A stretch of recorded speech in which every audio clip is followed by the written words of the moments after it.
काय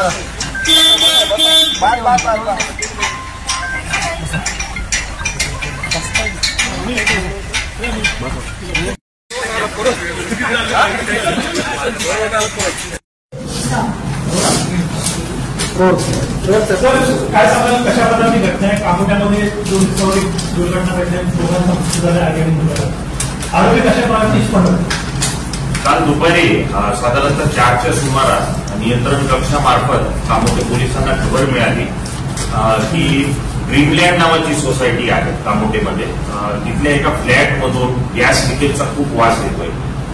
त्या कॉलच्या आधारे कामोटे पोलीस स्टेशनचे बीट मार्शल गेले।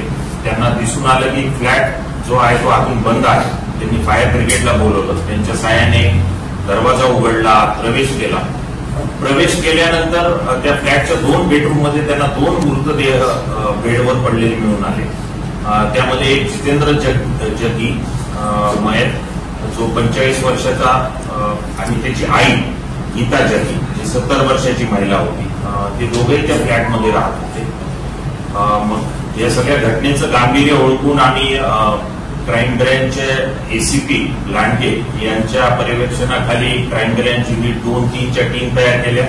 स्थानिक एसीपी राजपूत यांच्या पर्यवेक्षणाखाली 4 टीम तयार केल्या। घटनेच्या अनुषंगाने साक्षीदारांकडे विचारपूस केली, शेजाऱ्यांकडे केली, सीसीटीव्ही फुटेज तपासले आणि या सगळ्याच्या दरम्यान आम्हाला असं दिसून आलं की काही व्यक्ती 31 तारखेच्या रात्री त्या इमारतीच्या आत प्रवेश करतात मयत जितेंद्र जगी सोबत। पुन्हा पहाटेच्या सुमारास ते बाहेर जातात, पुन्हा वापस येतात फ्लॅटमध्ये आणि शेवटी 1 तारखेला सकाळी 7 वाजता 2 व्यक्तीच फक्त त्या इमारतीतून बाहेर पडतात। या 2 संशयित व्यक्तीच्या तपासासाठी आम्ही सगळी पथकं लावलेली होती। त्यामध्ये कळंबोली पोलीस स्टेशनचे PSI गवळी यांनी त्याची ओळख पटवली आणि मग क्राईम ब्रँचचे युनिट 2च्या टीमने त्यांना उर्वे परिसरातून या दोघांनाही ताब्यात घेतलं। हे जे 2 व्यक्ती किंवा मुलं आहेत त्यांचं नाव आहे संजोग दोडके आणि शुभम नारायण। यांच्याकडे मग सखोल विचारपूस केली पोलिसांनी। विचारपूस केल्यानंतर त्यांनी असं सांगितलं की हा जो मयत जितेंद्र जगी आहे हा त्यांचा परिचयाचा आहे गेली 1.5-2 वर्षापासून आणि त्यांनी त्यांना आमंत्रित केलं होतं की माझ्या फ्लॅटमध्ये या, आपण 31 डिसेंबरला पार्टी करू।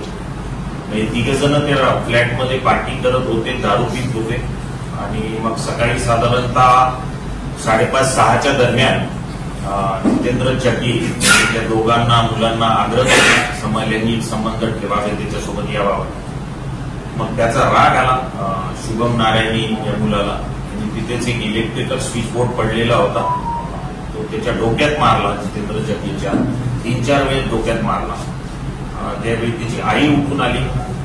आईला मग शुभम नारायणी याने तिचा गळा आवळला आणि तिलाही जीवे ठार मारले आणि कोणाला या घटनेबद्दल कळू नये म्हणून जाताना त्यांनी त्या फ्लॅटमधला जो गॅस होता तो चालू ठेवला। त्याचप्रमाणे मयतांचे मोबाईल, टॅब, जितेंद्र जगी याचं पाकिट आणि काही दागिने ते सोबत घेऊन गेले। आता या प्रकरणात कामोटे पोलिसांनी खुनाचा गुन्हा दाखल केलेला आहे। आज त्या दोन्ही आरोपींना आपण न्यायालयात हजर केलं होतं। 7 दिवसाची पोलीस कोठडी रिमांड न्यायालयाने बजावली आहे आणि या गुन्ह्याचा पुढील तपास कामोटे पोलीस स्टेशनच्या सिनियर PI भिडवे मॅडम करत आहेत।